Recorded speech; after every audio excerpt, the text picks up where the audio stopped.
அனைவருக்கும் வணக்கம்.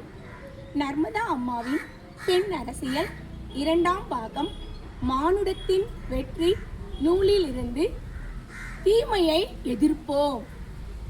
நான் படித்திருக்கிறேன், நீ படிக்கவில்லை என்று யாரையேனும் சுட்டிக்காட்டி மட்டம் தட்டினால் அவர்கள் முட்டாள்கள். படிப்பு திமிரை ஏற்றிவிடும் என்றால் அது சரியான படிப்பே அல்ல. நான் பணம் வைத்திருக்கிறேன், நீ ஏழை என்று யாராவது சுட்டிக்காட்டி அவமதித்தால் அவர்கள் மூடர்கள். பணம் நிறைய வைத்திருப்பது ஒரு நல்ல தகுதி அல்ல. நான் உயர் பதவியில் இருக்கிறேன், உனது பணி மதிப்பான ஒன்றில்லை என்று யாரையாவது அவமதித்தால் அவர்கள் அறிவற்றவர்கள். வாழ்க்கையே சூதாட்டமாக உள்ள சமூகத்தில் இது எவரின் குற்றம்? அன்றியும் வேலையில் உயர்வு தாழ்வு ஏது?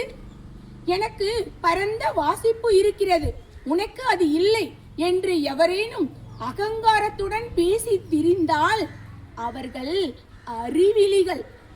வாசிப்பு ஒரு மனிதரை பண்படுத்துவதாக இருக்க வேண்டும். மற்றவர்களை புண்படுத்தும் ஆர்வம் என்பது அரை குறைகளுக்கானது.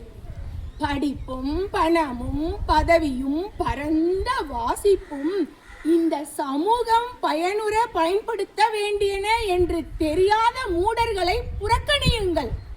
வாழ்வின் போக்கில் தமக்கு கிடைத்துள்ள எதையும் தமக்கான கிரீடமாக நினைத்து தன் அகங்காரத்துடன் நிமிர்ந்து திரியும் முட்டாள்களின் முட்டாள்தனத்தை புறக்கணிப்பின் மூலம் அவர்களுக்கு புரிய வையுங்கள்.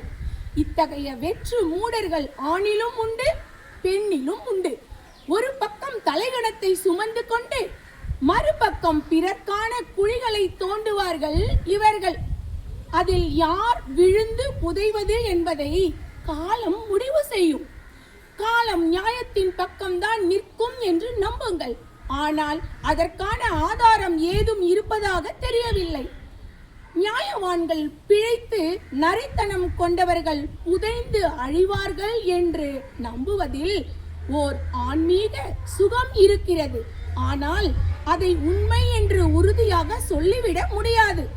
இங்கு பல நேரங்களில் பிரபஞ்ச விதி, கடவுளின் கருணை எல்லாம் ஒர்க் அவுட் ஆகுமா என்பது கேள்விக்குரியதுதான்.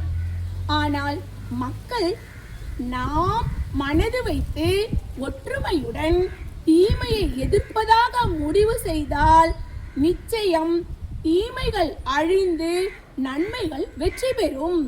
பெண் அமைப்பின் பெண்களிடம் நான் எப்போதும் ஒற்றுமையை வலியுறுத்தி வருவதன் காரணம் இதுதான்.